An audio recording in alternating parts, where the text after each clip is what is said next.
Ladies and gentlemen, it's a real privilege to be here today, and I find it quite humbling, really, to be offering my reflections on policing when so many of you have been to the forefront in driving through the issues I'm going to talk about. When I was asked if I would like to do this, I was told there were just two conditions. One is I had to say something nice about the policing board, and the second was that I had to keep to time. I said, of course I'll say something nice. Keep to time. Some of the points I want to make have been echoed by the previous speakers. And I suppose one starting point is great. One starting point is the acclaim which current policing arrangements have received. And this is not simply local positivity, this is international assessments of the policing landscape in Northern Ireland. The different institutions and the process of change and the new landscape of policing here. We see a former Policing Board chairperson describing it as a blueprint for democratic policing. The Oversight Commissioner described it as a great success. Chris Patton himself said this was the best working example of how to police a divided society. One of the other commissioners, Clifford Shearing, described the PSNI as an exemplary police organisation. Exemplary, he said, because it was largely compliant with the Patton recommendations. If the current situation is positive on the basis of its compliance with Patton, one presumes that when the Patton report was published, it was welcomed. If we go back not 15 years, but 17 years, to the 1st of September 1999, we see that the opposite was the case. The publication of the Patton report sparked, it's fair to say, furious, heated responses, and also deeply divided responses. We saw the Irish government welcoming it. We saw the British government welcoming it in principle, demonstrating that some terms have a bit of elasticity built into them. We saw nationalists and Republicans soon calling for its full implementation.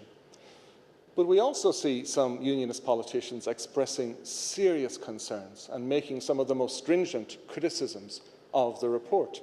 It was described as the most shoddy piece of work I have seen in my entire lifetime. It was described as superficial. It was described as unworthy of the people, these distinguished people who had let themselves down by producing this document. If we talk about the police response, we can see some concerns being reflected in the Police Federation's statements and their response. There was a Defend the RUC campaign launched in opposition to Patton. 400,000 signatures were eventually signed on a petition delivered to Downing Street. And much of this reflected the flesh and blood costs that had been suffered over the course of the Troubles. By 1998, 302 officers had been killed. Perhaps another 70 had committed suicide.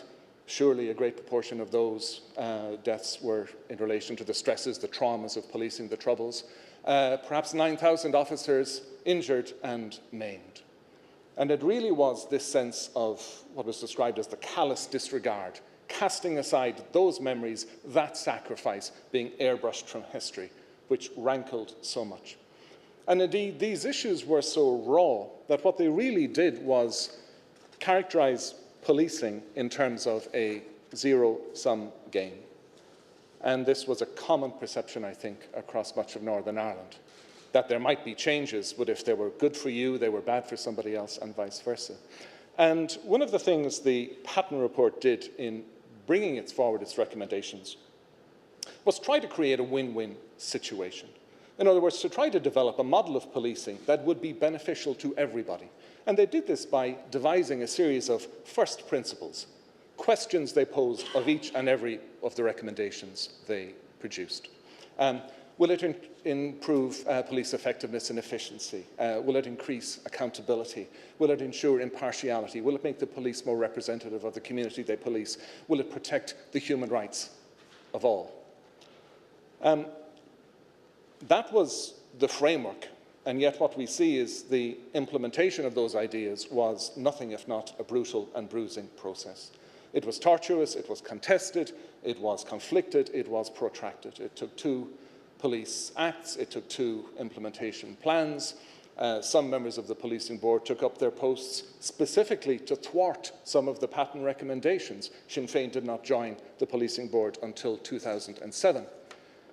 When we think of it, that is hardly the most auspicious of beginnings, given how we now look at policing. And yet this was the context into which, or from which, the PSNI emerged, and from which that architecture, that infrastructure of policing oversight institutions also developed. At the risk of reminding you of what's fairly standard information at this stage, if we look at some of the main recommendations, and this is just a selection, the Patten report, I think, has the dubious honour of being very easy to read and very informative. It really is a good and insightful and thoughtful report. But the crux of it really was, I think, in terms of the institutions of oversight, the governance of policing, how accountability would be ensured, that public views in the police would be enhanced to the extent that that contract was evident and that it was set in stone in those various institutions. The policing board, district policing partnerships at local authority level, the ombudsman in terms of complaints, and also the oversight commissioner to monitor the implementation process. We also see a robust framework of human rights in terms of being embedded into all training and used as the basis for officers' appraisal. How well are they upholding those principles?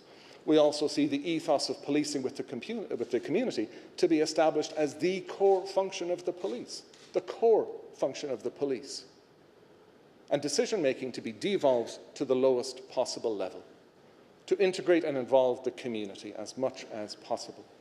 We see changes to the size and composition, a reduction, very significant reduction, while simultaneously a very significant increase in Catholic representation from 8% to, I think it's 31% now. And we also see a new name and a more inclusive set of symbols. So, and again, I'm rushing through some fairly complex issues, and my apologies for skirting over some of the nuances here. But if we were to look at the outcomes, what would we say? We would say, yes, there has been a sea change in policing to the collective benefit of the population of Northern Ireland. This has become a win-win situation, I think it's fairly safe to say. And I think that really should be celebrated. This is my saying good things point, by the way. And I think it's particularly notable in terms of the institutions. Literally, the nameplates on doors, the buildings and the personnel staffing them, and the role that has been carried out. We have robust and enhanced frameworks for accountability, for monitoring human rights compliance, and so forth. We see a police force that's more representative in terms of Catholic representation. The Patten report did mention that perhaps a part-time reserve might be a better way of increasing representation from different socioeconomic groups. So there are complexities here, obviously, that we're skirting around. And we also see a set of more expansive and enhanced structures for community engagement. In terms of relationships with the public, in terms of that ethos of policing with the community, I think that's perhaps one of the issues where questions remain, and I'll come on to that in a few moments. Is it, on that basis, a benchmark for policing around the world?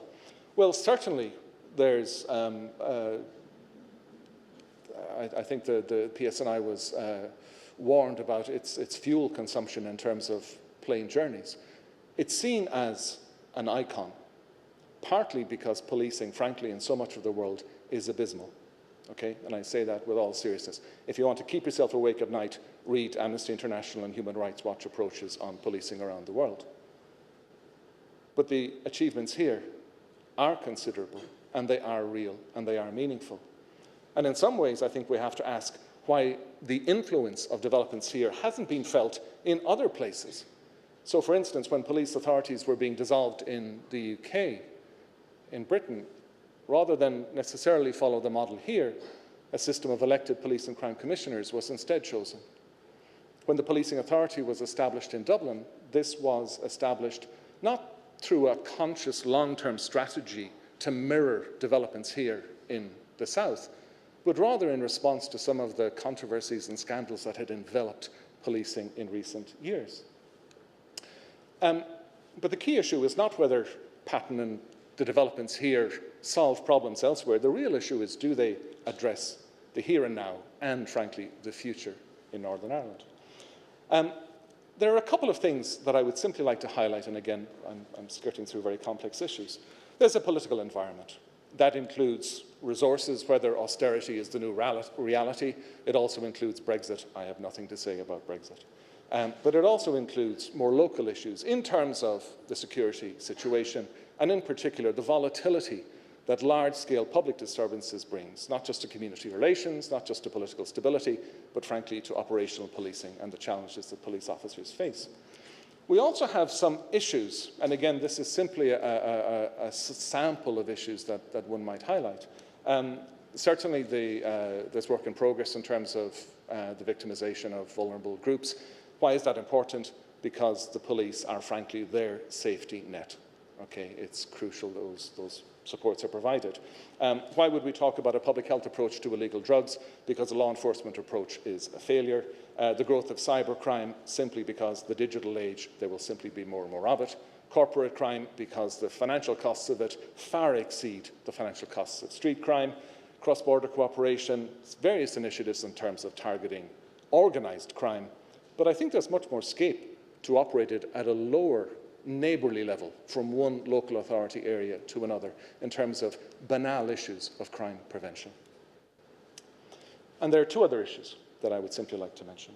The first is the, frankly, well-rehearsed and familiar one of the legacy of the past. And it is worth bearing in mind just how significant an impact it has on the policing environment. In terms of resources, dealing with legacy issues absorbs a huge amount of resources for the PSNI, but also for a host of other organisations. The difficulty is that it enmeshes them in controversies that they did not necessarily seek to become involved in. There's a bit of role confusion. They find themselves dealing with issues that frankly have scandal and embarrassment and humiliation and uproar written all over them. This in turn affects public confidence, and frankly it also eats into political stability. They are destabilising all around. The sooner these measures are dealt with, I think, the better. And the last issue is the issue of policing with the community. When I said that the Patten report was accepted in principle, there was one notable casualty of this. And this was the rejection of recommendation, I think it's 32. And this is the idea that district councils would be able to apply a tax which district policing partnerships could use to purchase additional services for policing, for security, for crime prevention, and so on. The examples they gave were lighting and working with youth clubs. Why was this recommendation rejected? Because communities were not trusted to use that power responsibly. This was seen as perhaps allowing punishment gangs in through the back door. It was seen as stepping on two of the defining features of the state: the capacity to levy taxes and authority over the provision of security. And in that one recommendation, it frankly assaulted both of those elements of the modern state. Why is it important to think again about how better to engage with publics and with community? And I think there are 3 points, and I'll finish on this. The first is the issue of trust.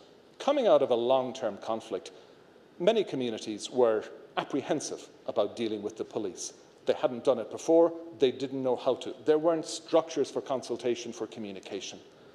And I think it's fair to say that having community groups who could serve as a conduit, who could help communities, who could provide leadership with a small L or a capital L, but who could play a pivotal role in developing relationships, in enhancing trust, where perhaps it hadn't been so prominent before. And I think one example of this is the community restorative justice schemes, viewed with great apprehension and suspicion by many people, viewed perhaps as a blight, as something to be avoided. And yet, with the passage of time, we have seen them becoming more established. We see police commanders talking positively about their relationships with them, and we see positive assessments by criminal justice inspectors. The second issue is capacity. If indeed we see budgets declining, as they have been by and large over recent years, if what Brexit brings is not a brave new world, but frankly a rather scary new world, it's possible budgets will be constrained in years to come. Certainly that would be my sense of it. And if sustainability, the provision of policing services is under strain because resources are under strain, perhaps it's possible that communities could play a role in providing some of that capacity. Okay. The last point I would make is the point of effectiveness. What do we know about the police? We know that if you call them, they come. And that's the problem. They tend to come after the problem has arisen. And the police often have, or the public often have, the most exaggerated, inflated expectations of what the police can do. But the reality is that many of the problems that end up becoming police problems have their roots in much more mundane issues. And if we consider the world of social policy research and we look at early intervention initiatives, what does this show? It shows that providing simple things like childcare, like child supports and family supports, that this can have very positive outcomes in terms of children's social, cognitive, emotional development, in terms of their educational performance, their educational achievements, in terms of their physical health, in terms even of their earning capacities. Okay? Even in terms of all those issues. Frankly, it is one of the best investments a politician can make. It really is. But by definition, it involves moving beyond the police, and it involves drawing in and working with communities, probably to a greater extent than currently is the case. And if I were to highlight one issue, I think it's that issue of working with communities that I would see as perhaps the primary challenge in the years ahead. Thank you very much, folks.